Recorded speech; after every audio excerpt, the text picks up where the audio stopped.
Shalom Bapak Ibu, Saudara yang terkasih. Mungkin kaget ya kalau saya ada di sini. Ya puji Tuhan. Monggo Heni, Kak Heni. Ya.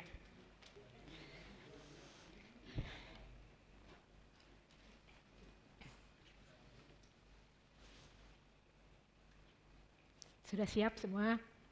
Sudah, oke, amin ya. Saya mempersiapkan ini sebenarnya kemarin juga saya juga gak mau. Tapi Pak Gem bilang, ayo Ibu, maju. Saya bilang saya udah 15 tahun lebih Pak tidak ada di depan mimbar. Saya bilang untuk menyampaikan firman juga udah 15 tahun setelah suami saya meninggal. Saya bilang lebih dari 15 tahun. Memang saya mundur waktu itu. Tuhan, saya gak mau lagi untuk khotbah atau apa seperti waktu bersama dengan suami. Tapi puji Tuhan, Pak Gem hanya bilang, yang memilih ibu bukan saya.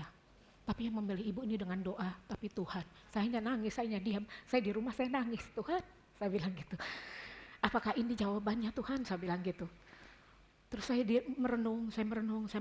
Kemudian Tuhan hanya bilang, maju, nah aku bersamamu. Bukan kamu, tapi aku katanya. Maju terus. Karena satu orang bertobat, seluruh keluarga akan selamat. Engkau membawa perjuangan, engkau membawa kemerdekaan, engkau membawa kelepasan. Yang mengerjakan, tapi kan bukan aku Tuhan yang mengerjakan. Aku ada bersamamu katanya. Jadi ternyata Tuhan mengajak kita semua di sini bukan untuk saya aja, untuk berperang. Berperang untuk bukan mengaktifkan diri ego kita, tapi mematikan ego kita. Mematikan kehendak kita, mematikan keinginan kita. Yang tadinya mungkin aku sombong, aku ego, aku harga diriku tinggi. Dan juga aku tidak ada artinya, kadang-kadang saya juga minder ya. Udah lama saya tidak ada khotbah, tapi saat ini kok disuruh. Ternyata Tuhan yang pilih, bukan aku yang memilih kamu. Tapi bukan kamu yang memilih aku, tapi aku yang memilih kamu. Jadi kita semua di sini sebagai imam-imam kudus Allah, kita sudah dipilih Tuhan. Puji Tuhan, amin. Ya, saya bawakan di sini tentang doa. Ya, tadinya saya juga bingung ya, Tuhan apa ini yang harus saya bawakan? Doa. Saya hanya suka tanya sama Tuhan, Tuhan doaku benar gak sih? Kadang-kadang doaku hanya minta bertele-tele, macam-macam. Aku gak bisa berbahasa yang berpuisi indah. Tapi aku ini apa adanya. Tapi kok Tuhan mengarahkan saya begini, doa adalah nafas kehidupan orang percaya. Betul gak sih Bapak Ibu Saudara? Amin. Haleluya. Amin, puji Tuhan ya. Jadi doa adalah nafas kehidupan orang percaya. Saya percaya Bapak Ibu Saudara di sini juga termasuk saya adalah orang yang percaya. Percaya kepada siapa? Roh jahat apa Roh Kudus? Apa kepada Yesus? Kepada Yesus, amin, puji Tuhan ya, haleluya. Saya mengajar seperti anak sekolah minggu, nggak apa-apa ya. Ya, puji Tuhan. Kemudian di sini juga Tuhan nyatakan kepada saya bahwa dengan doa kita belajar mengenal Tuhan. Betulkah itu? Amin. Dengan doa berarti kita belajar mengenal Tuhan. Pertama Tuhan sudah nyatakan di sini bahwa nafas hidup orang percaya. Nafas. Nafas itu datangnya dari siapa? Dari mana? Nafas itu adalah dari ilahi, dari Allah. Tanpa nafas kita tidak bisa bergerak. Tanpa nafas ilahi kita tidak bisa melakukan apa-apa. Maka dari itu Tuhan menyatakan bahwa doa adalah nafas hidup orang percaya. Luar biasa dalam sekali ya. Saya ngerasa ini luar biasa. Kok dalam banget ini ya. Nafas. Kalau aku gak bernafas berarti aku gak bisa berdoa dong. Ternyata betul. Ya, doa itu adalah ikatan. Ikatan hubungan antar pribadi kita dengan Allah. Di sini dikatakan bahwa arti doa adalah permohonan kepada Tuhan.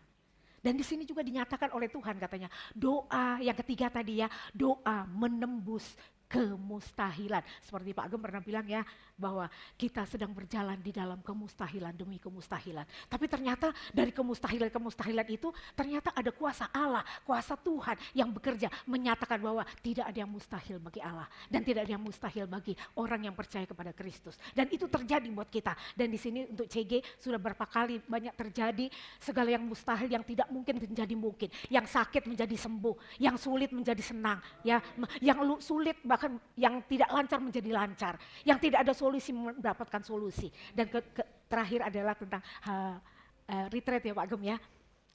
Retreat juga untuk pembayaran gedung di sini di gereja kami. banyak dari tahun ke tahun ya, kita hanya dengan iman, dengan percaya, kita sepakat doa, kata Pak Gem. Kita sepakat doa, untuk apa? Untuk menerobos. Duit dari mana? Secara logika manusia nggak mungkin, ya kan? Kadang-kadang malah Pak Gem juga memberikan inspirasi bahwa ayo kita jualan ini, tapi dikumpulkan itu tidak masuk akal. Tapi Tuhan tidak terbatas. Kuasa Tuhan tidak terbatas, kasih Tuhan tidak terbatas, dan ini terbukti. Kita tiap tahun bisa membayar gedung gereja yang harganya di atas 100 juta. Benar ya Bu Gem ya? Luar biasa kan? Kita semua apa artinya? Saya juga udah gak bekerja, di sini banyak yang lansia, mana mungkin? Tapi ternyata tidak ada yang mustahil. Dengan apa? Kesepakatan doa. Kita hanya lipat tangan, tutup mata, bersepakat bersama di dalam doa. Itulah kuasa doa yang ada dikatakan Tuhan, nafas hidup orang percaya. Jadi di sini kita terus bersepakat untuk masuk di dalam ruang lingkup doa. Siap nggak Bapak Ibu? Saya percaya Bapak Ibu Saudara di sini semua sudah pasti sering berdoa. Sudah apa belum? Haleluya, haleluya ya. Sudah masuk dalam doa terus ya. Tapi bukan pada saat lagi susah langsung berdoa. Pada saat lagi ada tagihan langsung berdoa. Pada saat lagi tagihan pinjol langsung berdoa. Terus pada saat lagi ada orang yang kesel. Aduh tuh orang kesel banget, udah gue kasih duit, gue kasih bantuin. Kok dia masih ngeselin gue ya gitu. Langsung kita doa. Kok dia nyakitin aku sih, aku dikatain, aku difitnah. Tapi inilah anak Tuhan. Anak Tuhan harus berjuang. Anak Tuhan harus penuh kasih. Anak Tuhan harus penuh apa? Perhatian. Bukan anak Tuhan yang enak-enak, leha-leha. Waduh, gue harus penampilan, harus hebat gitu ya. Tapi ternyata tidak. Tuhan mengajarkan kita dengan kasih, merendahkan hati, merendahkan diri di hadapan Tuhan. Juga di hadapan sesama. Ya kan, bagaimana caranya kita menjadi berkat kemuliaan Kristus bagi banyak orang? Pertama, kita harus siap digempur. Kita harus siap, Pak Gem pernah katakan, siap menjadi keset. Keset itu apa sih?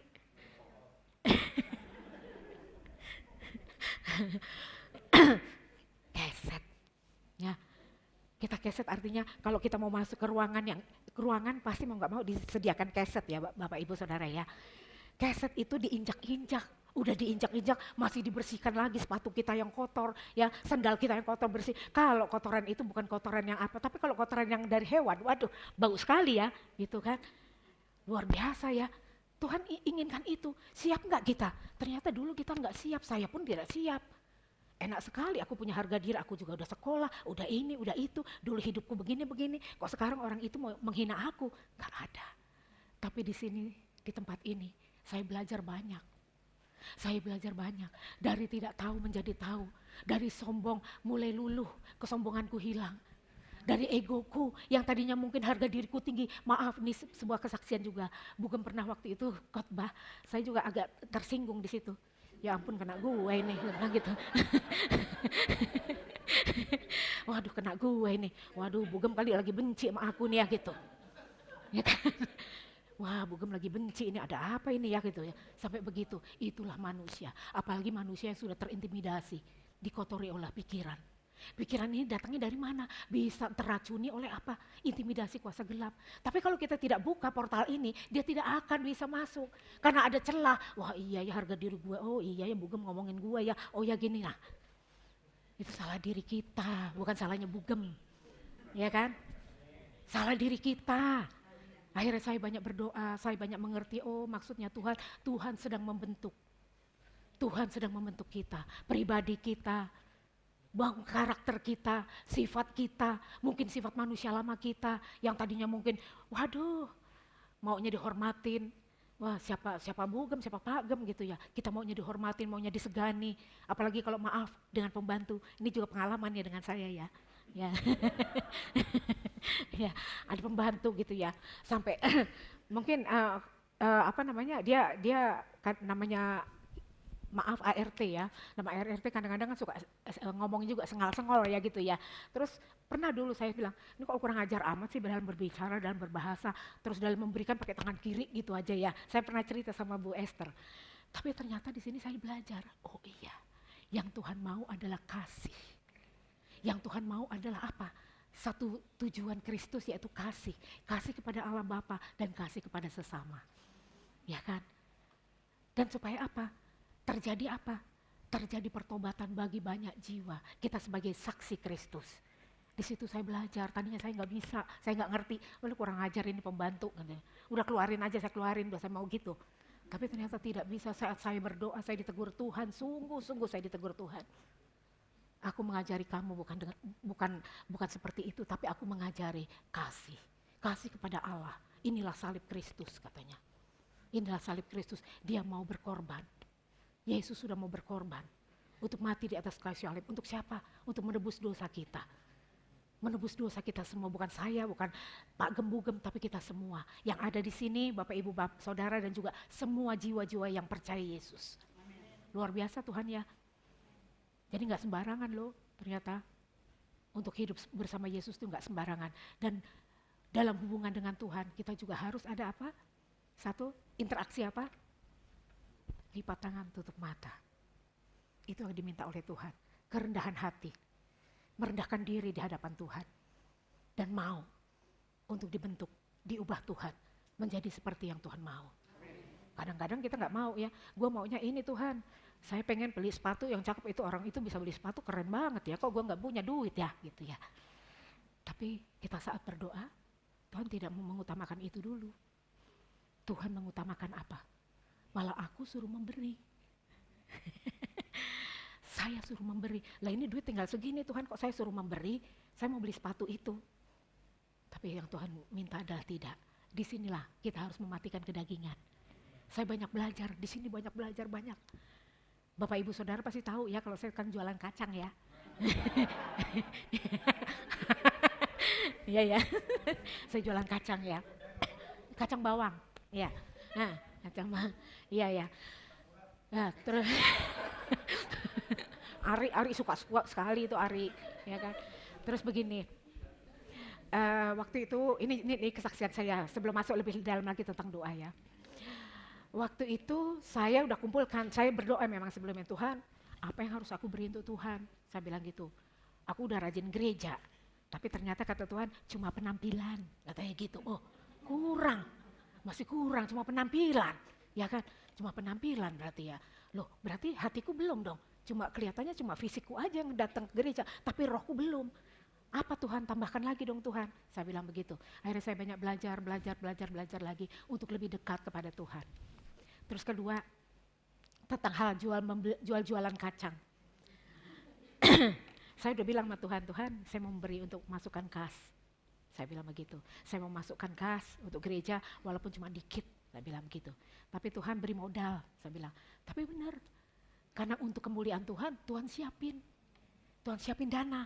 Tuhan siapin dana, saya beli kacang, kadang-kadang terus ada juga kue, ya kadang-kadang risol ya. Ada risol gitu. Terus akhirnya kita dapat untung banyak, bukan banyak lagi, untung banyak. Semua terjual banyak habis. Akhirnya saya serahkan ke Bu Fitri sebagai bendahara gereja. Saya serahkan, Bu, nih ini yang ada segini. Tapi dalam hatiku gini, aku masih ada punya utang ya. Sama menantuku aku punya utang. Terus kedua, saya punya utang, saya harus bayar ini. Gue nggak ada duit ini. Terus kedua, saya juga harus bayar ini, bayar itu. Akhirnya saya bilang, saya ambil. Wah, saya ambil dulu Ini kesaksian ya, saya akui ya. Saya ambil dulu aku setor ke Bu Fitri separuh aja.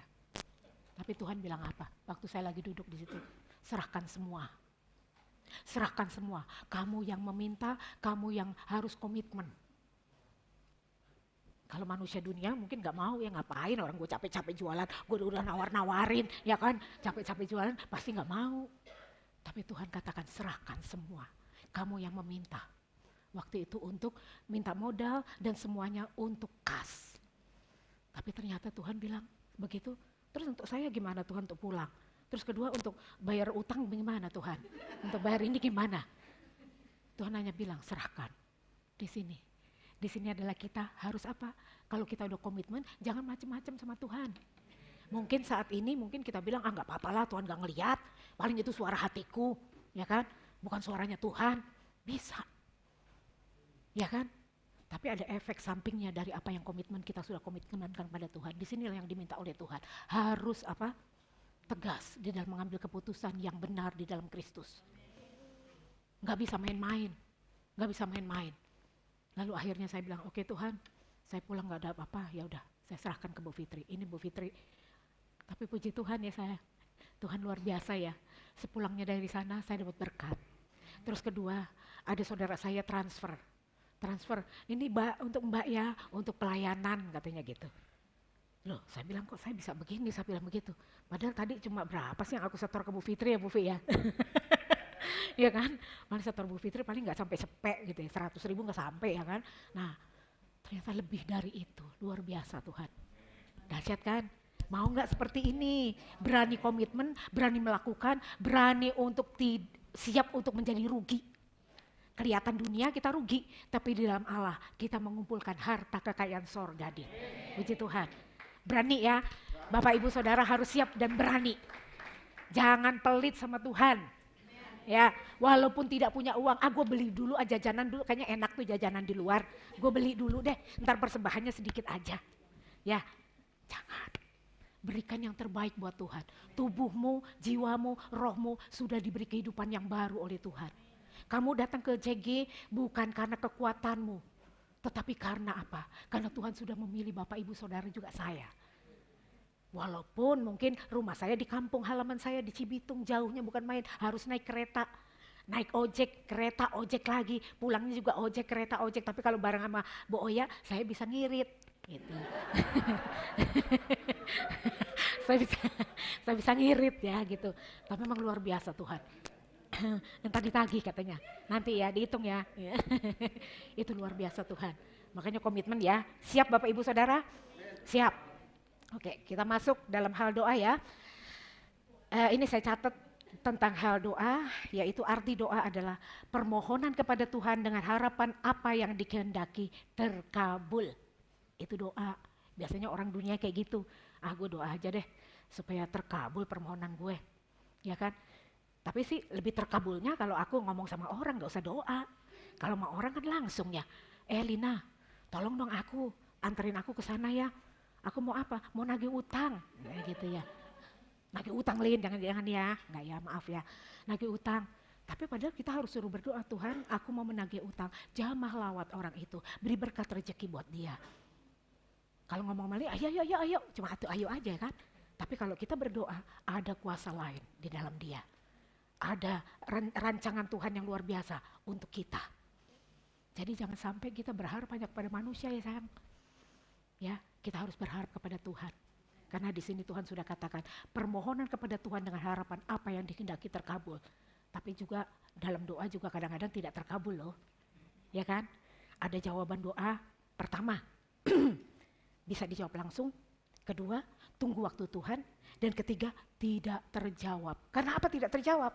Aduh, kalau tidak terjawab lebih baik, aduh lah percuma gue doa ya. Capek-capek berdoa, capek-capek kita sembah Tuhan, capek kita memuji Tuhan, ternyata tidak terjawab. Jawabannya adalah nehi.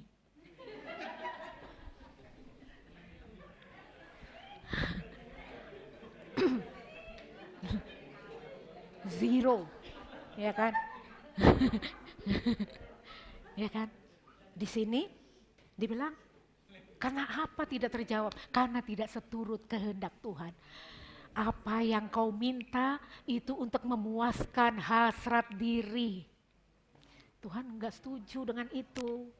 Tapi kalau kita meminta kepada Tuhan dengan doa yang tulus, ikhlas, ya, untuk kemuliaan Tuhan. Tuhan saya mau bantu orang itu tapi saya tidak punya uang. Saya mau bantu dengan tenagaku. Saya doa dulu. Saya doa. Kita libatkan Tuhan dulu. Nah di situ Tuhan akan ikut campur tangan dan cepat biasanya jawabannya. Tapi kalau yang tadi saya bilang untuk memuaskan diri kita, ya Tuhan tidak dong. Pasti Tuhan jawab juga tidak. Atau mungkin nunggu. Karena kita ada masuk dalam proses demi proses untuk apa? Supaya kita tahu bahwa permohonanmu ini tidak sesuai dengan kehendak Tuhan. Jangan hanya keinginanmu aja yang harus dipenuhi, tapi kau juga harus ngerti aku. Ya kan? Harus memahami aku. Aku penuh kasih. Aku penuh dengan apa yang engkau mau, aku perhatikan kepada kamu. Tapi kau juga harus memberikan perhatian khusus dong buat aku. Itu maksudnya bahasa sehari-harinya kita, antara kita dengan Tuhan ya. Terus kita kembali tentang area doa, yaitu berbicara dengan Bapa di sorga dalam bentuk persekutuan dengan Allah. Indah banget ya persekutuan dengan Allah ya. Ketiga, arti doa juga adalah bentuk komunikasi verbal antara manusia dengan Tuhan. Saya percaya Bapak Ibu Saudara di sini semua pasti sudah berdoa. Tadi pagi-pagi sudah berdoa ya Bapak Ibu ya? Udah. Mau makan berdoa enggak Pak Gem? Kayaknya enggak, tadi makan kacang bawang enggak ya? Enggak ya, Pak Gem adalah teladan kita, guru kita di sini. Ya, saya tidak menyanjung Pak Gem sebagai seorang gembala yang hebat, tapi Pak Gem adalah teladan kita, bapak rohani kita, dan Ibu Gem juga ibu rohani kita. Jadi kita wajib bertanggung jawab juga untuk berdoa untuk beliau. Dia sama seperti manusia biasa, seperti kita. Dia bernafas, dia makan, dia minum, dia mandi, ya, dia ganti baju. Sama, ya kan? Cuma posisinya adalah beda di hadapan Allah. Ya, tapi di hadapan Allah Tuhan katakan sama ya Pak ya. Tidak ada yang berbeda. Yang berdiri di atas mimbar, mungkin saat ini saya, yang tadinya saya nggak mau, ya, dengan Bapak Ibu Saudara semua, ternyata di hadapan Allah adalah sama. Kalian kesini dengan satu perjuangan doa dulu. Tuhan, saya mau ke sana, bensinku belum ada, untuk naik motor belum ada. Kedua, saya naik ke sana, saya naik kereta juga kan harus diisi, kartunya habis. Terus ketiga, saya naik mobil juga kan pakai uang. Dari mana Tuhan? Akhirnya berdoa deh. Tapi berdoa aku belum ada juga. Pinjem deh sama orang. Ya, itu biasanya tindakan yang cepat dari manusia. Ya, pinjem, tolongin saya dong. Saya mau pergi dulu. Ya kan? Padahal harusnya kalau kita mau ibadah, kita persiapkan 1-2 hari sebelumnya. 1-2 hari sebelumnya. Jadi nggak mendadak. Kalau mendadak mau nggak mau kan untuk ongkos ini nggak ada, untuk ini nggak ada. Akhirnya batal kita ibadah. Terus ntar buat jajan di gereja mana yang nggak ada ya. Padahal gue lapar juga ya. Nah, ya kan?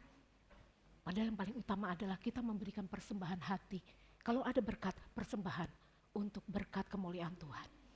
Karena di mana kita memberikan kepada Tuhan adalah satu nilai, poin dari Tuhan untuk memperluas kerajaan sorga dan untuk memuliakan Allah yang di sorga. Kita sedang mengumpulkan apa? Mengumpulkan harta kekayaan di sorga. Setuju nggak? Amin, amin, puji Tuhan ya. Sekarang saya juga akan baca. Tuhan sangat senang saat anak-anaknya berbicara dengan Dia dalam doa. Maka dari itu Tuhan selalu menunggu kita. Seperti yang nubuatan-nubuatan di CG di sini kan selalu dikatakan bahwa aku menunggumu nak. Walaupun kau sesibuk apapun, bahkan kau melupakan aku, kata Tuhan. Tapi Tuhan tetap menunggu kita. Di sini memang benar. Kita baca di Yakobus 4 ayat 8a, monggo silahkan.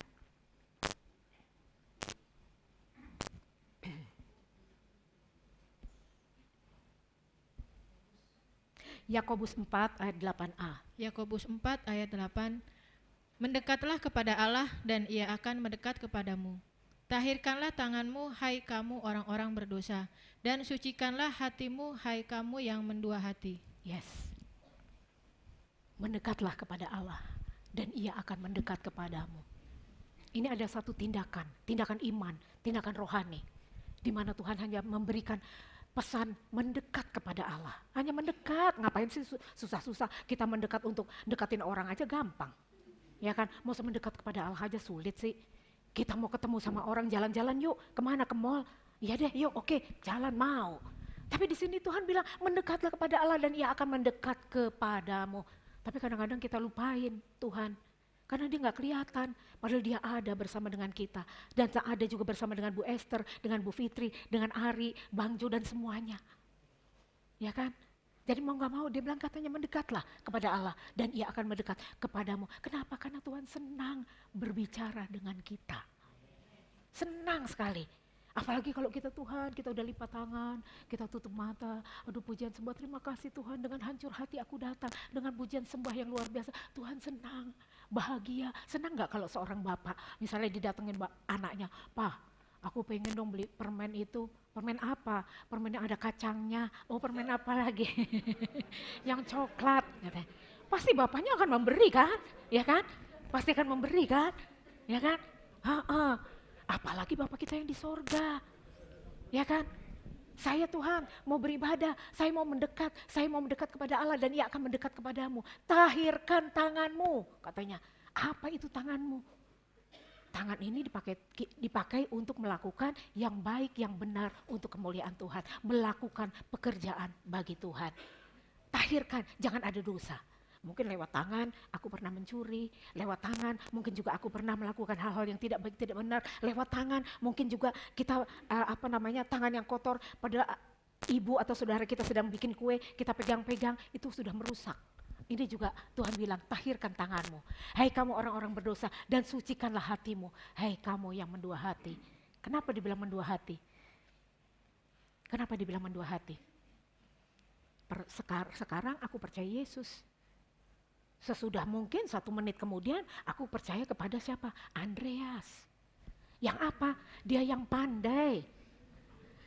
Sekali aku ngomong seperti yang aku bilang ya, Andreas tolongin aku dong. Dia langsung, iya bu, nanti saya transfer. Oke.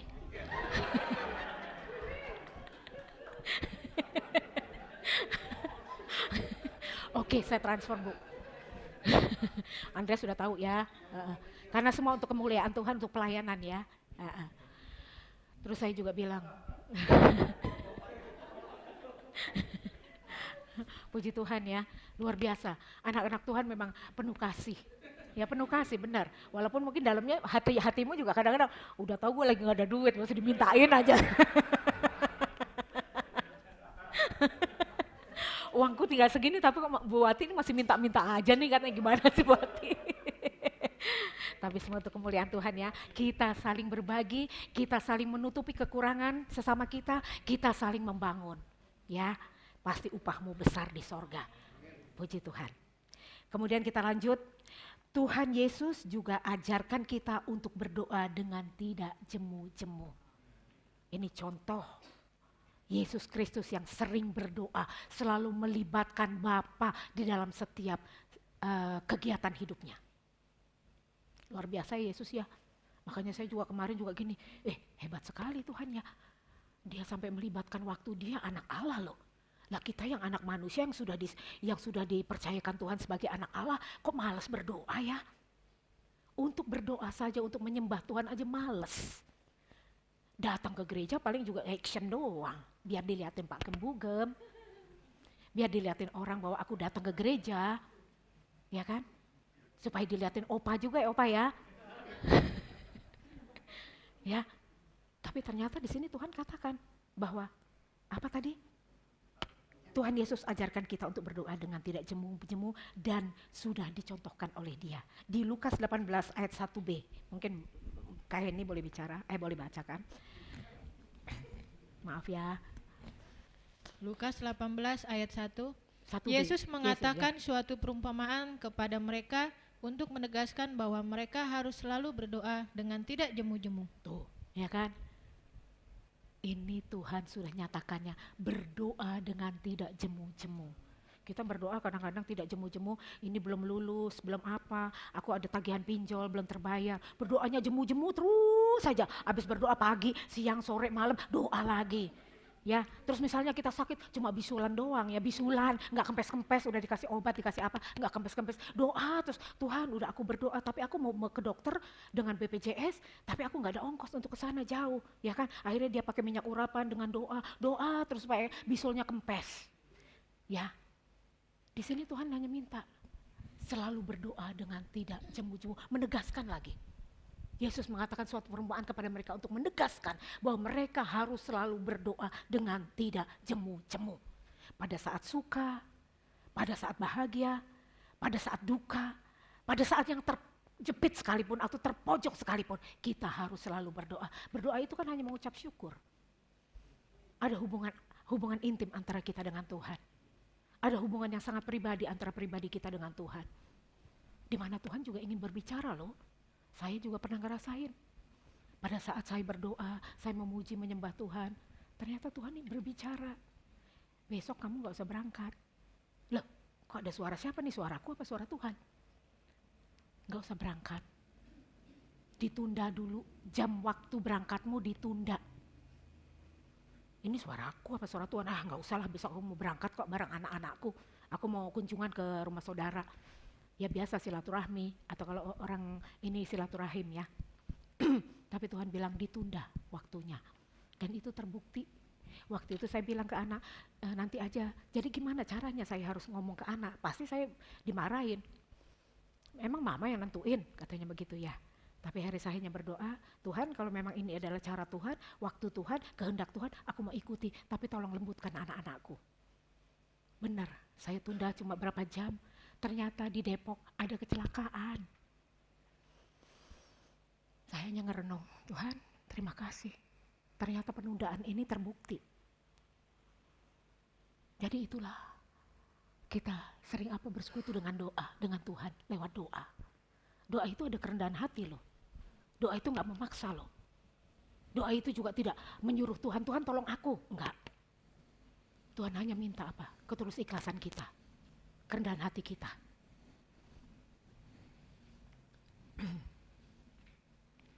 Dan di sini doa juga ada hubungannya dengan iman. Apa sih itu iman itu? Boleh kita baca di Ibrani 11 ayat 1.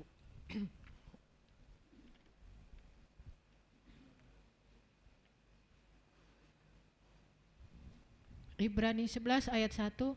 Iman adalah dasar dari segala sesuatu yang kita harapkan dan bukti dari segala sesuatu yang tidak kita lihat. Amin. Jadi doa ada hubungannya dengan iman.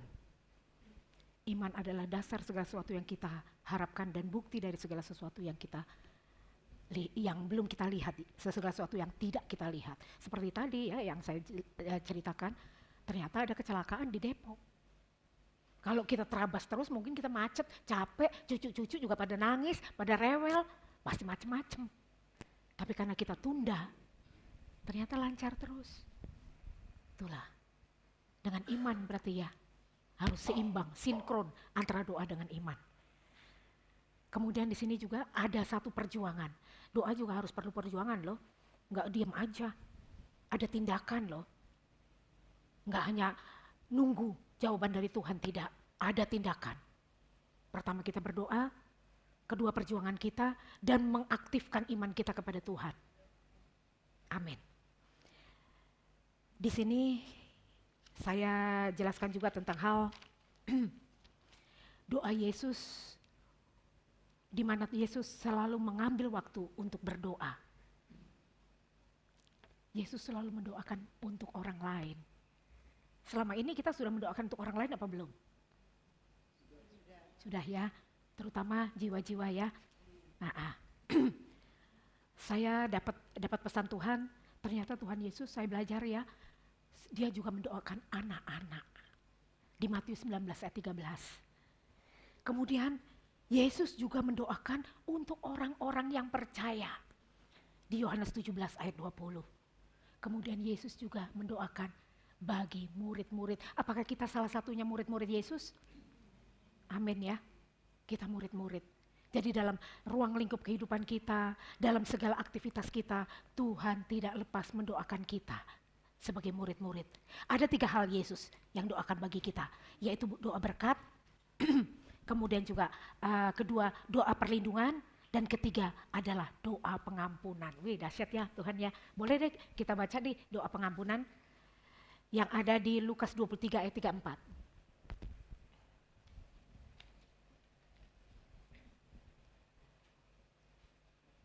Lukas 23 ayat 34.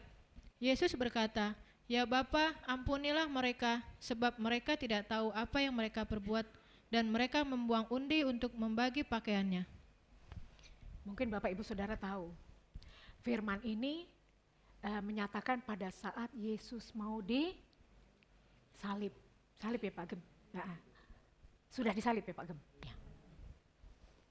Tuhan hanya bilang, ya Bapa ampunilah mereka sebab mereka tidak tahu apa yang mereka perbuat. Ternyata Tuhan walaupun sudah mau mati ya, Tuhan masih mendoakan buat kita, ampuni. Karena mereka nggak tahu. Kadang-kadang kita juga nggak ngerti loh apa yang Tuhan mau. Ya, kadang-kadang kita maunya apa yang gue mau, bukan yang Tuhan mau. Apa yang aku mau Tuhan, bukan yang Tuhan mau. Tapi Tuhan selalu mendoakan buat kita. Untuk apa? perlindungan bagi kita. Saya juga dapat pesan Tuhan di sini. Yesus selalu ambil waktu untuk berdoa, bercakap-cakap dengan Bapa. Di Matius 6 ayat 6, gak usah dibacakan. Tetapi jika engkau berdoa, masuklah ke dalam kamarmu, tutuplah pintu dan berdoalah kepada Bapamu. Ini saya ambil waktu itu cuplikan ayat firman yang pernah disampaikan oleh Pak Gem Dugem ya Bugem. Ini cuplikan firman. Kenapa Tuhan mau yang tersembunyi? Tuhan yang mau tersembunyi, di situ Tuhan baru berbicara kepada kita. Kalau yang berisik susah, ya kan?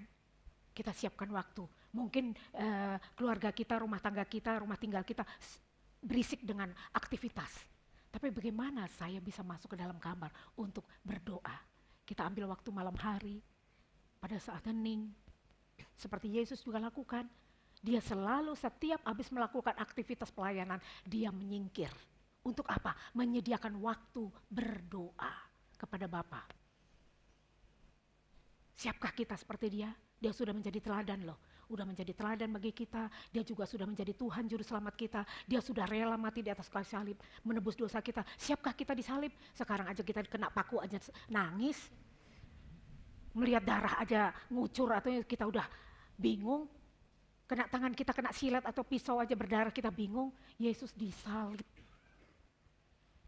Dia tidak berdosa, harus menanggung dosa manusia. Dia tidak bersalah tetapi harus menanggung kesalahan kita. Mungkin saat ini kita sulit ya untuk seperti itu.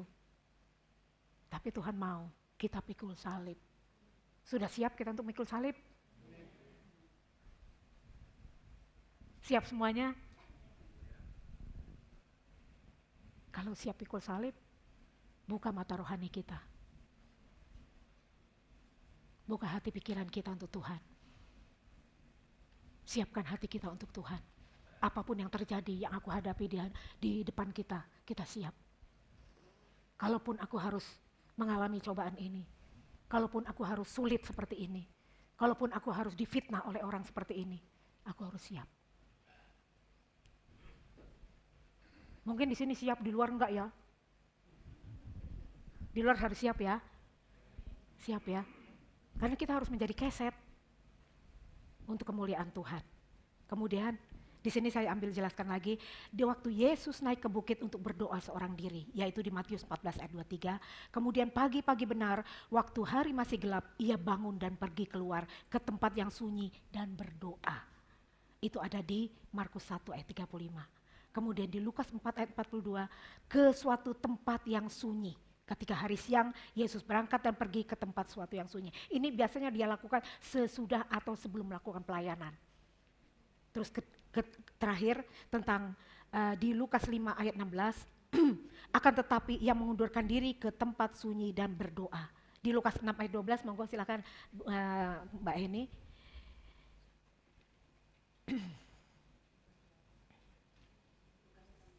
Lukas 6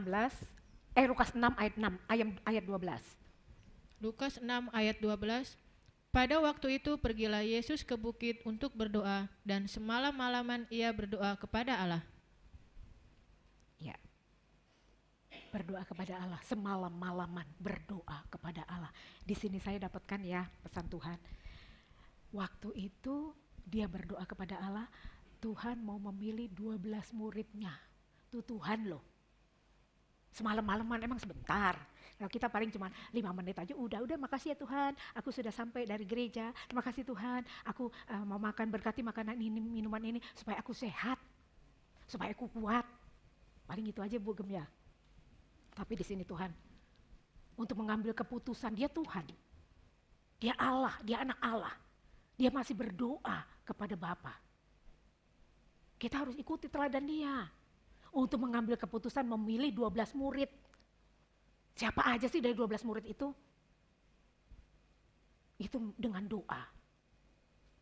Jadi jangan main-main kita dengan doa ya sayang ya. Doa dipencatkan di tempat tersembunyi sangat penting. Seperti apa? Pada doa pagi hari, Tuhan terima kasih.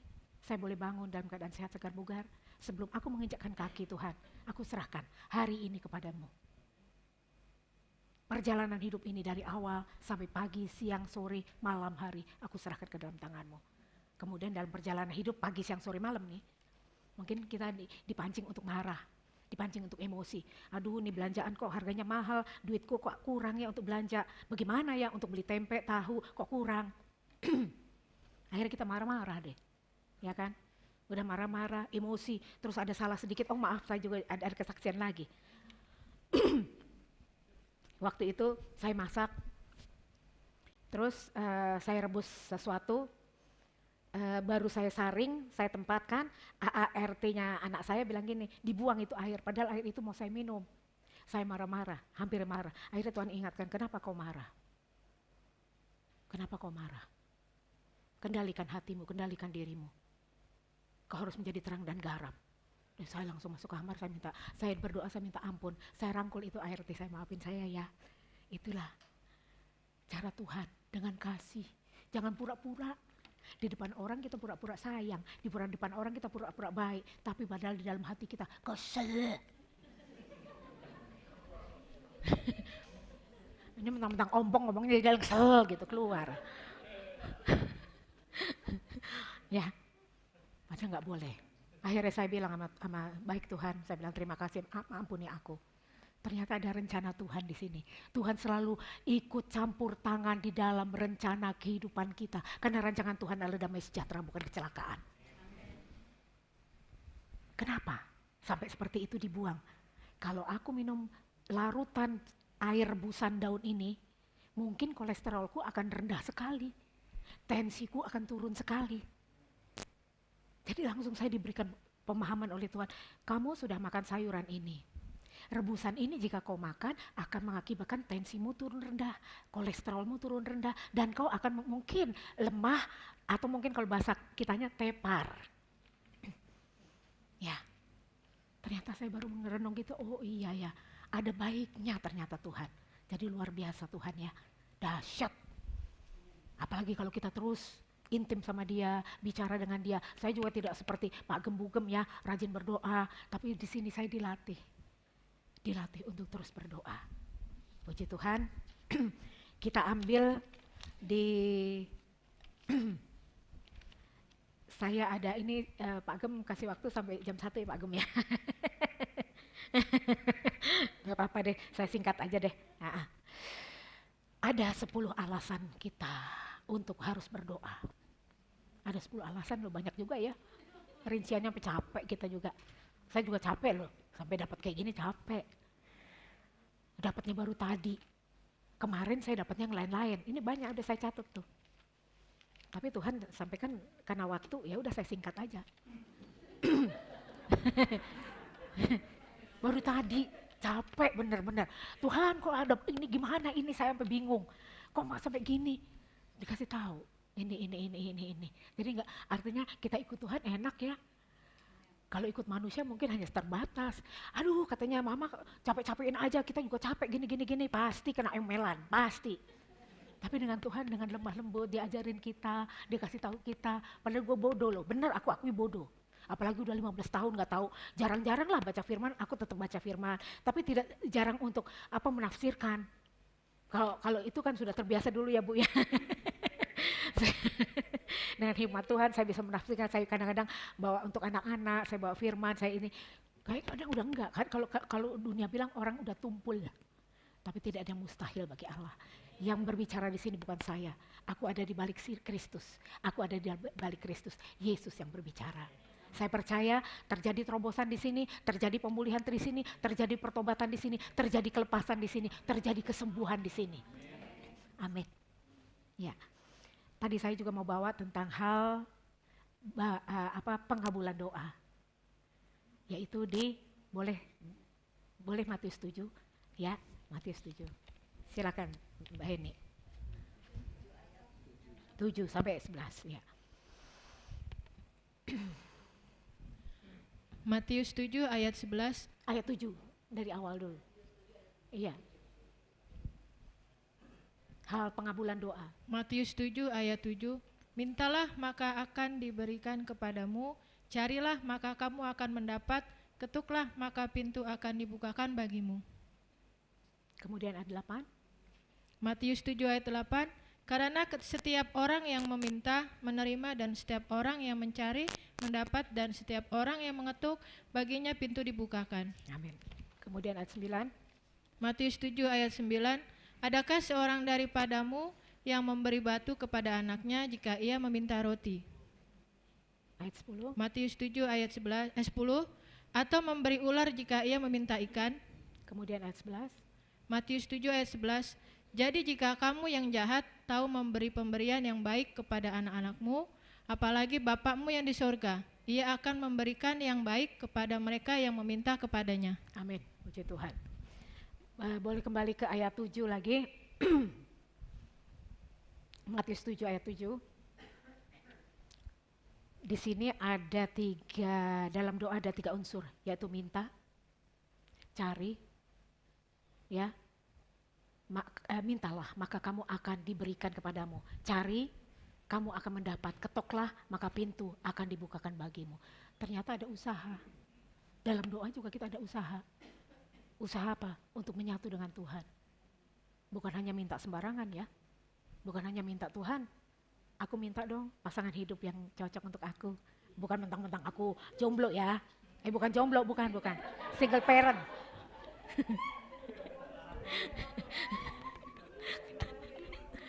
Single parent, ya, single parent, ya, bukan untuk minta jodoh lagi loh ya. Saya udah komitmen sama Tuhan, Tuhan hanya Engkau pasanganku, Engkau pasangan hidupku. Saya bilang gitu. Kalau mungkin dunia, secara fisik mungkin aku perlu, ya, tetapi hanya sementara. Tapi kalau aku terus bergelut dengan Tuhan, ada sesuatu, ada banyak sekali Tuhan berikan buat aku, dan tidak bisa terhitung. Saya udah rasakan itu. Jadi Tuhan udah matikan semua apa-apa pikiran-pikiran dunia. Aku hanya ingin setia taat pada Tuhan. Dan itu terjadi loh buat saya. Bapak Ibu juga bisa. Yang mungkin single parent, kalau yang masih muda mungkin bisa.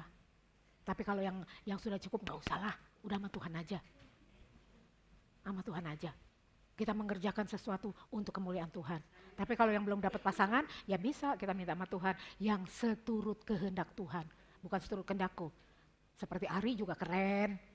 Aku mau cari dong pasangan yang keren seperti Ari.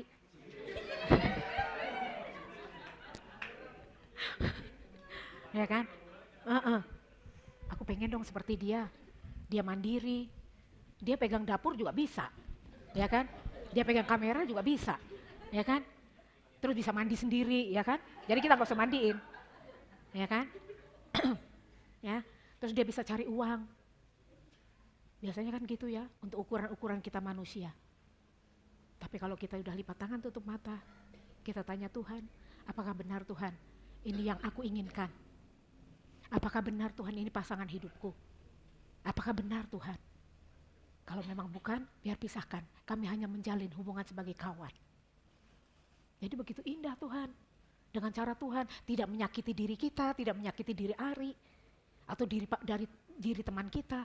Karena Tuhan yang ngatur semuanya enak, nikmat, luar biasa. Tapi kalau kita mungkin bisa tersinggung Ari. Orang lain mungkin bisa tersinggung dari bahasa kita, kalimat kita. Padahal kita udah pelan-pelan, ngomongnya udah atur pelan-pelan. Tapi akhirnya dia tersinggung. Akhirnya terjadi apa? Perpecahan. Tapi kalau kita doa dulu, kita minta hikmat Tuhan dulu, terjadi damai sejahtera. Amin. Kemudian di ayat 9, adakah daripadamu yang memberi batu pada anaknya jika ia meminta roti? Ada seorang daripadamu yang memberi batu kepada anaknya jika ia meminta roti? Gak ada kan ya? Orang tua misalnya anaknya meminta roti. Terus memberi batu, udah jangan nangis terus, jangan cengeng terus.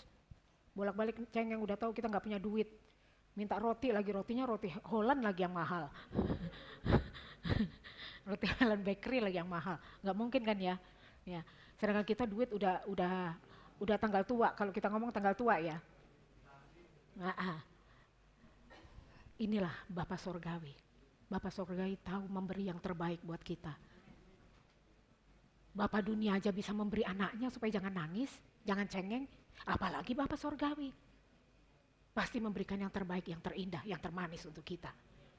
Siapkah kita mau setia taat pada Bapa? Siap. Kemudian ayat 10 bisa.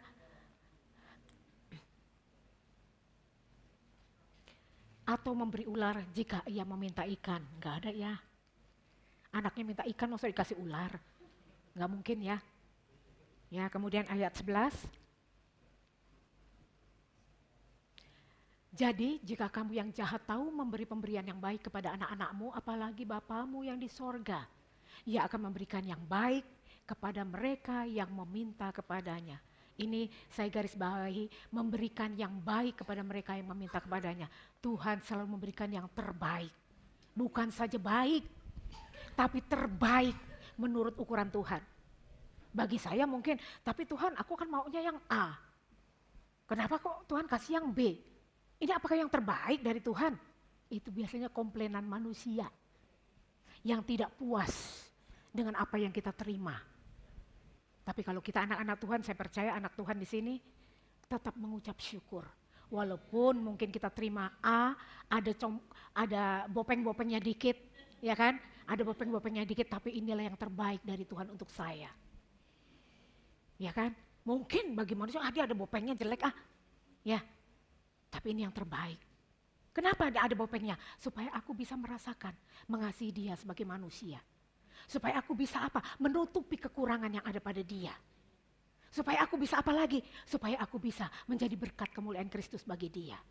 Dia diselamatkan, dia bertobat, dia hidup dalam kekekalan, dan dia mau bersama-sama melayani Tuhan. Tepuk tangan untuk Tuhan. Haleluya, puji Tuhan. Haleluya. Kemudian Tuhan selalu berikan yang terbaik kepada kita anak-anak menurut kehendak-Nya, bukan menurut kita yang menyenangkan hati kita.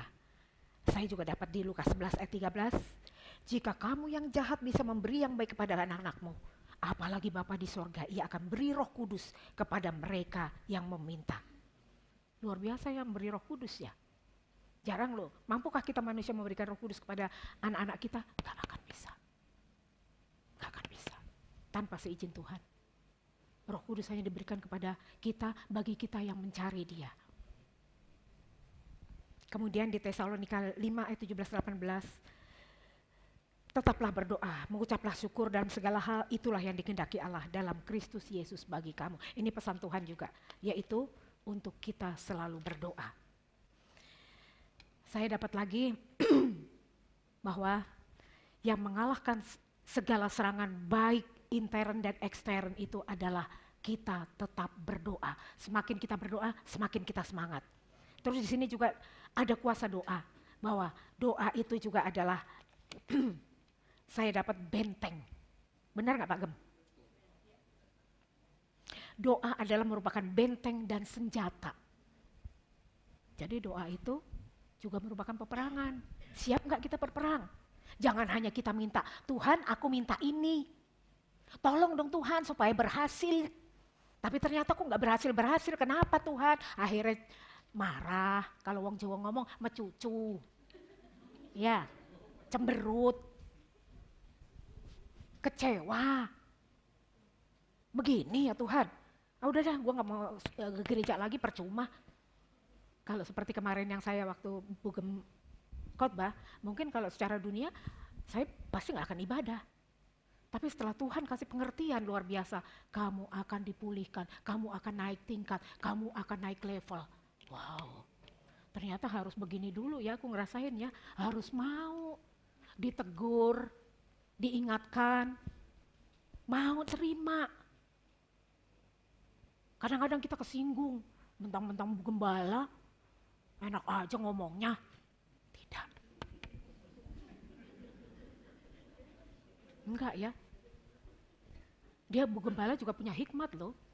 Diberi hikmat Tuhan. Bukan asal sembarang ngomong. Apalagi dia saat dia menyampaikan firman Tuhan di depan mimbar. Itu Tuhan yang berbicara.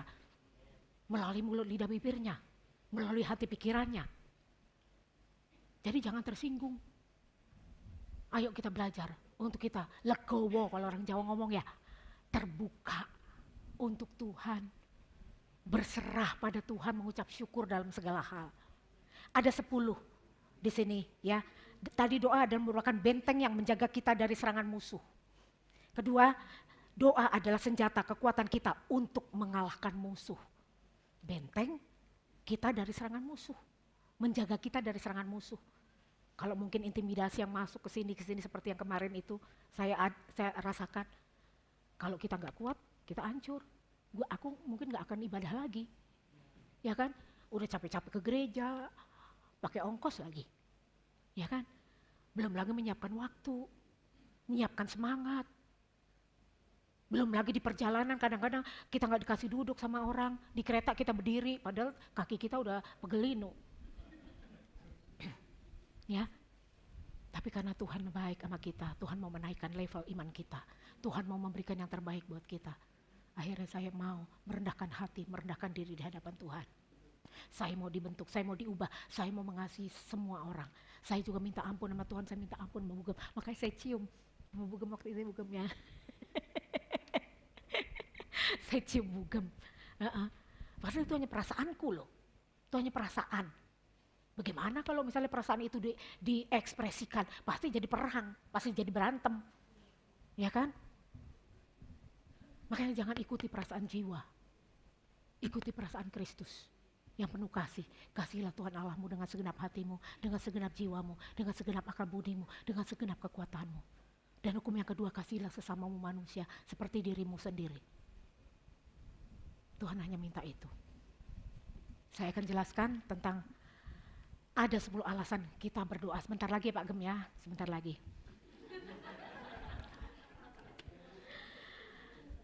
Ada alasan kita harus berdoa.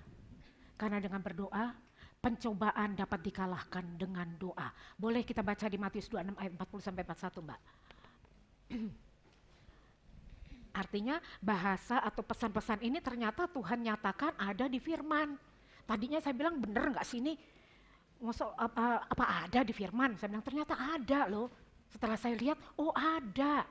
Jadi gak sembarangan loh. Alkitab ini ternyata firman Tuhan ada ayatnya, ada hasilnya, ada solusinya. Jadi gak sembarangan Tuhan menulis firman ini melalui rasul-rasulnya, melalui yang dipercayakan Paulus ya kan. Waktu saat ada di Timotius, saat ada di Efesus, di Galatia, gak sembarangan. Ada roh Allah. Maukah kita menyatu dengan firman Allah? Bukan hanya kita tidurin di sini. Ya Tuhan biar menyatu deh dengan firman Tuhan. Ya kan? Ya tidak. Tapi firman itu harus dibaca.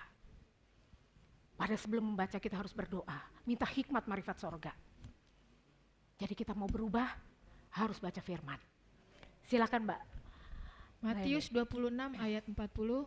Setelah itu ia kembali kepada murid-muridnya itu dan mendapati mereka sedang tidur, dan ia berkata kepada Petrus, "Tidakkah kamu sanggup berjaga-jaga 1 jam dengan aku?"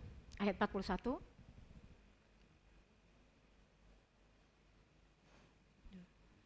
Matius 26 ayat 41.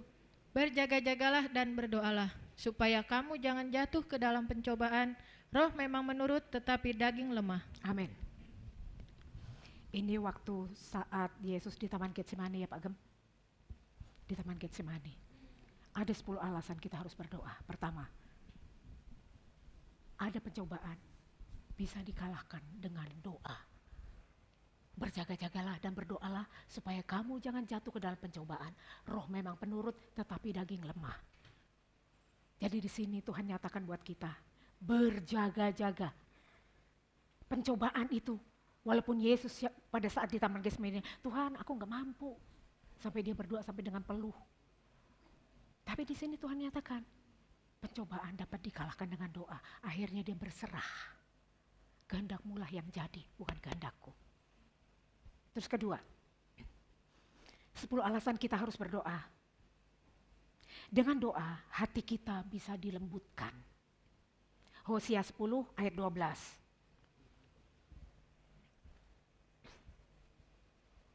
Hosea 10 ayat 12.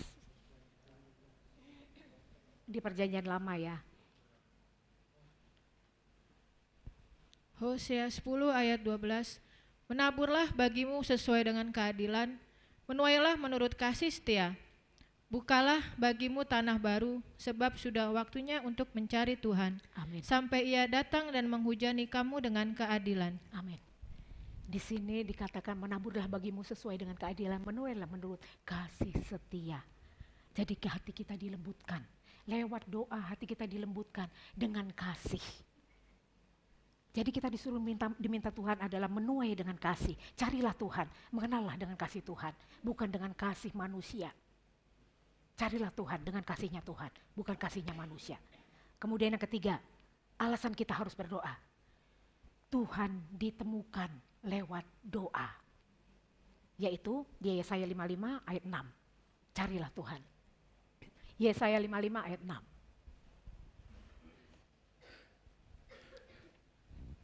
Yesaya 55 ayat 6.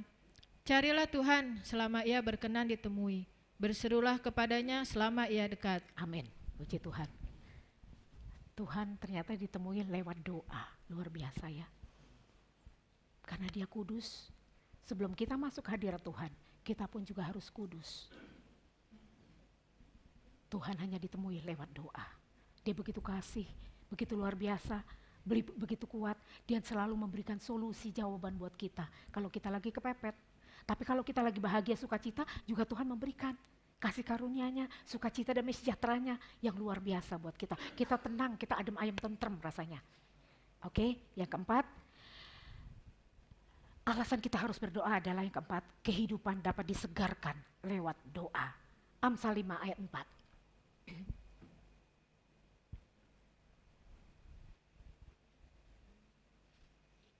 Perjanjian lama, Amsal sesudah Mazmur. Amsal 5 ayat 4. Ya. Tetapi kemudian ia pahit seperti empedu dan tajam seperti pedang bermata dua.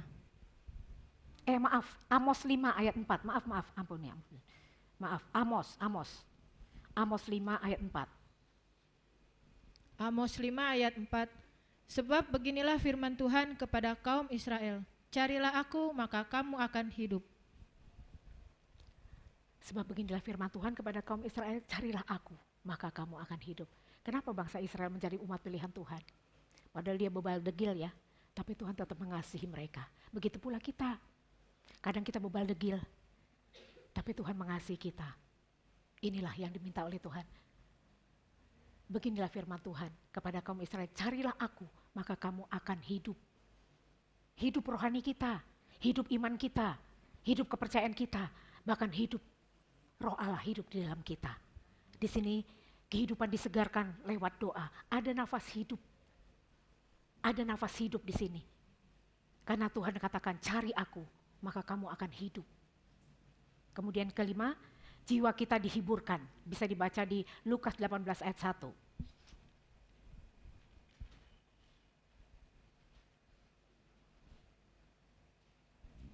Lukas 18 ayat 1. Yesus mengatakan suatu perumpamaan kepada mereka untuk menegaskan bahwa mereka harus selalu berdoa dengan tidak jemu-jemu. Amin. Amin. Doa dengan tidak jemu-jemu. Dengan kita doa tidak jemu-jemu, berarti rasa duka cita yang tadinya kita mungkin galau, kita gelisah, kita susah. Di sini dengan doa dengan tidak jemu-jemu, ada jawaban, ada kasih sukacita, ada damai sejahtera. Dan Tuhan tidak akan mengulur-ngulur waktu menolong kita.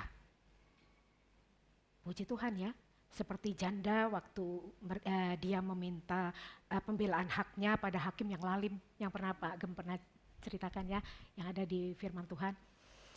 Dia hanya bilang, tolong aku dong, Pak Hakim, supaya masalahku dengan masalahku bisa dipercepat, diselesaikan dengan cepat. Udah minta terus saja, minta terus. Sampai akhirnya padahal hakim lalim itu orang yang jahat loh, ya. Tapi akhirnya dia mau meluluskan. Dia meluluskan. Karena apa? Daripada dia cerewet mulu, ini ibu-ibu gitu ya. Cerewet mulu, ya udah deh, aku lulusin katanya gitu.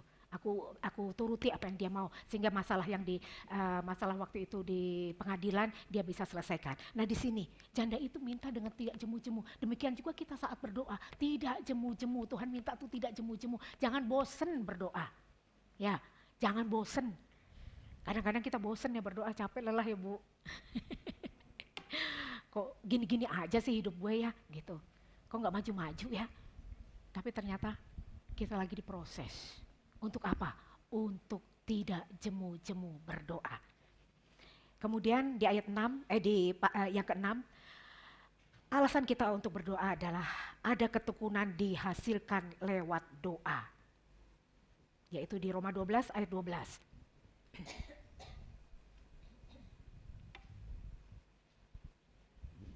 Roma 12 ayat 12.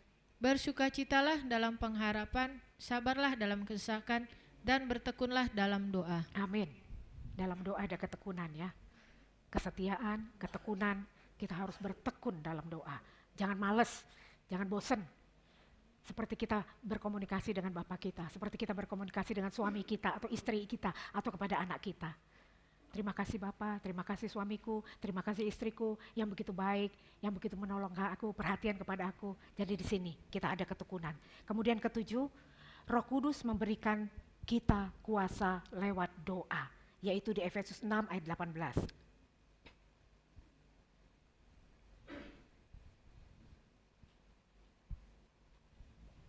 Efesus 6 ayat 18. Dalam segala doa dan permohonan, berdoalah setiap waktu di dalam roh dan berjaga-jagalah di dalam doamu itu dengan permohonan yang tak putus-putusnya untuk segala orang kudus. Amin. Kita udah dipilih Tuhan menjadi orang kudus Allah ya. Percaya enggak? Punya iman enggak? Amin. Bahwa kita sudah dipilih Tuhan menjadi orang kudus. Jadi Tuhan mengingatkan kita, Roh Kudus memberi kuasa, memberi kita kuasa lewat doa. Di sini ada peperangan loh.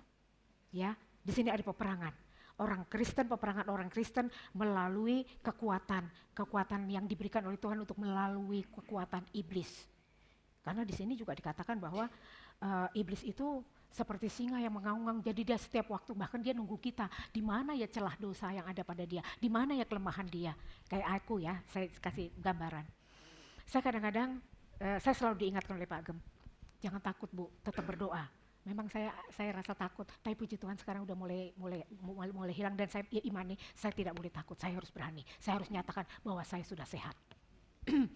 Biasanya saya takut, aduh ntar abis ini sakit lagi ya, ntar abis itu sakit lagi ya, ntar ada lagi, baru sedikit apa, aduh ntar kambuh lagi ya. Tidak sekarang, saya bilang Tuhan, tubuh jiwa roh ini bukan milikku lagi, tapi milik Kristus yang sudah dibayar lunas di atas kayu salib.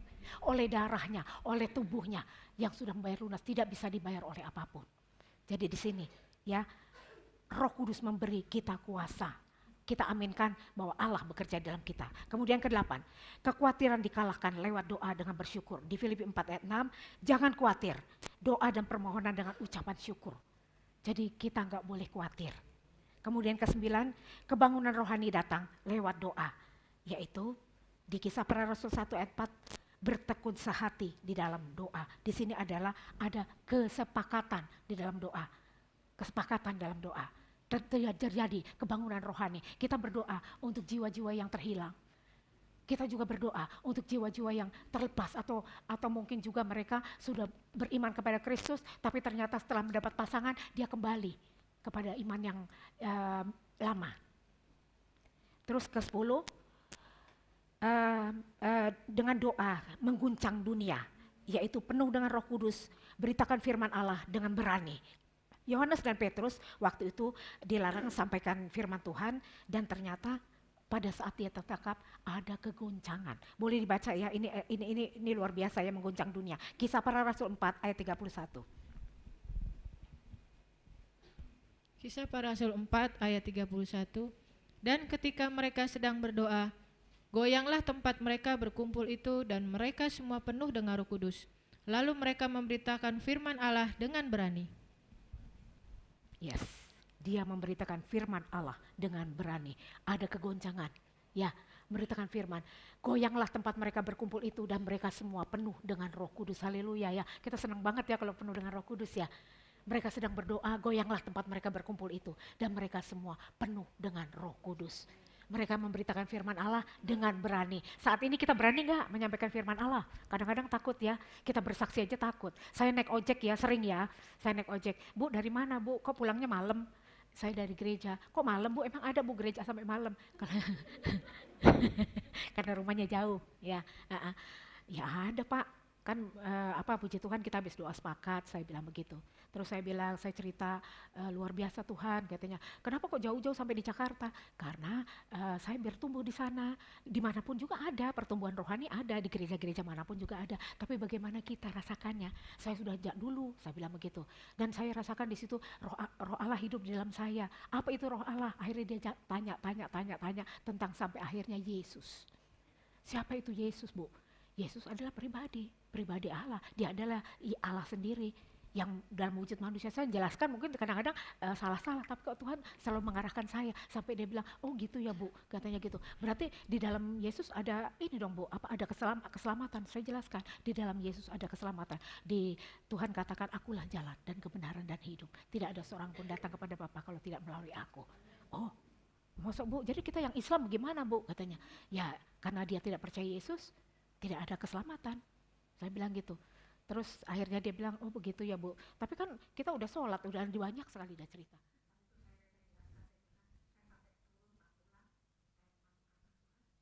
Ada satu jiwa dia milikmu. Saya bilang begitu. Aku serahkan dia ke dalam tanganmu. Aku tidak mengenal dia Tuhan, tapi Engkau mengenal dia. Engkau yang menciptakan dia. Engkau hidup ada di dalam dia. Rohmu aku percaya ada di dalam dia, walaupun imannya belum percaya kepadamu. Jadi luar biasa. Di sini kesaksian kita, padahal cuma ngomong-ngomong gitu sama tukang ojek. Kalau biasanya kan malu yang ngomong sama tukang ojek ya, apalagi kita ibu-ibu, ya nggak Pak Yogo? Ya kan? Ya, malu lah, iya. Tapi ternyata Tuhan suruh ngomong. bukan Pak Yogo, bukan tukang ojek, enggak, anak Tuhan. Luar biasa dia, bukan. Walaupun tukang ojek profesi nggak apa-apa ya Pak Yogo, yang penting berkenan kepada Allah, memuliakan Allah, menjadi berkat kemuliaan Kristus. Iya ya Pak Yogo ya. Jadi kita nggak boleh malu dengan profesi apapun yang Tuhan sudah berikan buat kita. Oke, terima kasih ya, Tuhan luar biasa. Ya, jadi di sini kita mengguncang dunia. Artinya mengguncang dunia dengan doa. Saya percaya jiwa ini diselamatkan hanya dengan doa.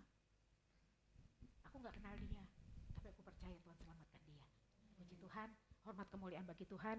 Ternyata di dalam doa ada kuasa. Dalam percaya lahir kuasa Allah.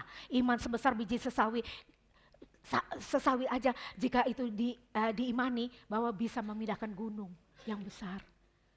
Tapi secara logika nggak mungkin lah.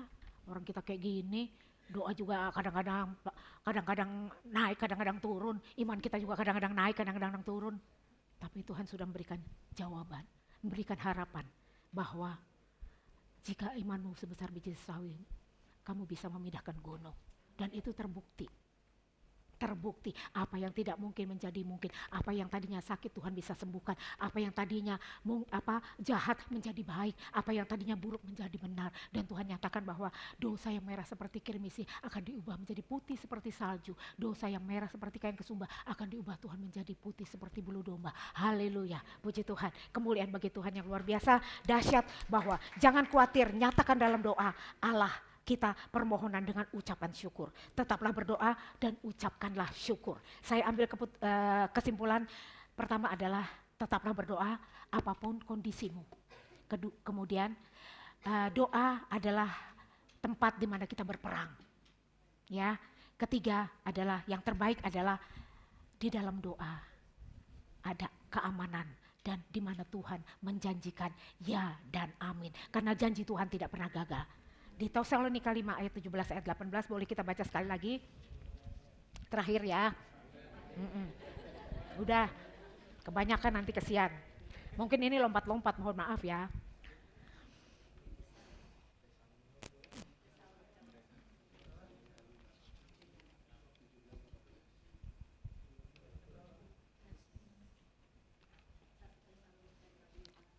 Tesalonika 5 ayat 17 dan 18.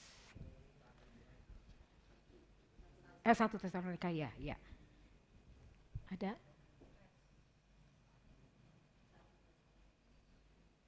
Ya, Pak.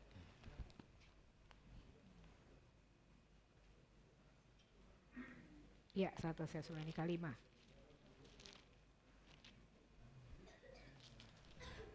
Satu Tesalonika 5 ayat 17.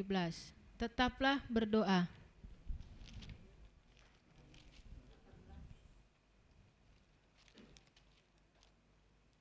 Ayat 18, mengucap syukurlah dalam segala hal, sebab itulah yang dikehendaki Allah di dalam Kristus Yesus bagi kamu. Oke, puji Tuhan. Ini pesan ini benar-benar sudah dinyatakan Tuhan buat kita semua yang ada di sini ya. Jangan sampai tidak dilakukan. Bersukacitalah senantiasa. Tetaplah berdoa, mengucap syukurlah dalam segala hal. Sebab itulah yang dikehendaki Allah di dalam Kristus Yesus bagi kamu. Ini pesan kita ya untuk hari ini, bahwa kita harus bersukacita senantiasa. Walaupun sekarang lagi kita kantong kempes. Ya. Walaupun mungkin di depan kita lagi dimarahin orang, difitnah orang, dijahatin orang. Tetap bersukacita. Amin. Ya, kemudian tetap berdoa. Yang kedua tetap berdoa. Kemudian yang ketiga, tetap mengucap syukur dalam segala hal. Sebab itulah yang dikehendaki Allah di dalam Kristus Yesus bagi kamu. Amin. Puji Tuhan. Hormat kemuliaan bagi Tuhan Yesus yang luar biasa. Kita sambut kehadiran Yesus dan kita sudah ada bersama Yesus. Kita akan menjadi pelaku-pelaku firman yang setia. Puji, hormat, syukur. Tepuk tangan untuk Tuhan. Ya Ibu ya. Maaf ya kalau mungkin ada kekurangan, nanti boleh sekalian, saya siap untuk dikoreksi ya, dan kita sama-sama untuk saling mengkoreksi untuk bisa maju ya Pak Gem ya. Mari kita satu dalam doa. Terima kasih Bapak, hamba-Mu sudah menyampaikan isi hatimu. Mungkin banyak yang berlongkap-longkap atau berlompat-lompat, tapi hamba percaya Bapak, semua ini adalah kebaikan bagi Tuhan untuk kami. Kami percaya Bapak, ada terobosan terjadi di tempat ini. Kami percaya firman-Mu menguatkan iman kami. Kami percaya Tuhan, firman-Mu juga mengubah hidup kami Bapak. Kami mau untuk berubah Bapak. Kami mau untuk diubahkan Tuhan. Kami mau menjadi baru Bapak, bukan menjadi manusia yang lama Tuhan. Terima kasih Bapak, kalau kami terus mengalami proses demi proses yang mungkin menyakitkan diri hamba-Mu atau kami semua di sini Bapak. Tapi kami harus mengucap syukur dalam segala hal. Karena itu yang diinginkan Tuhan Yesus.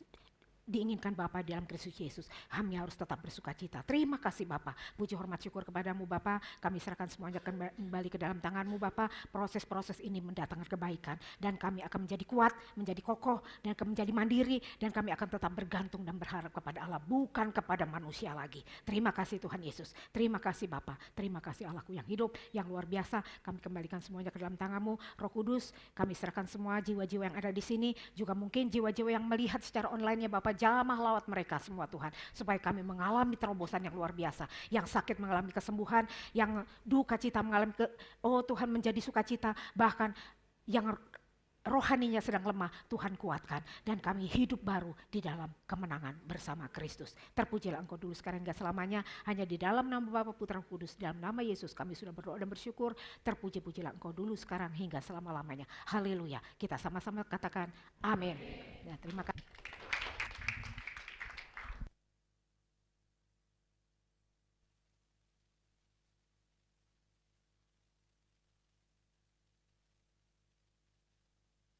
Puji Tuhan, kita lihat ya, kuasa Tuhan bekerja.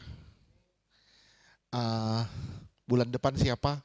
Belum tahu, jadi jangan tanya saya. Karena setiap bulan ada satu orang yang akan ditunjuk. Setiap bulan. Jadi bulan depan saya nggak tahu siapa. Judul doanya, judul khotbahnya doa ya Bu ya? Bukan kacang ya? Bukan. Jadi Rizka judul khotbahnya doa bukan kacang. Sedikit minta waktu 2 menit. Boleh gak? Saya minta baca satu ayat, ini ayat luar biasa. Tadi saya dapat waktu Ibu Wati baca di Matius 7 ayat 11.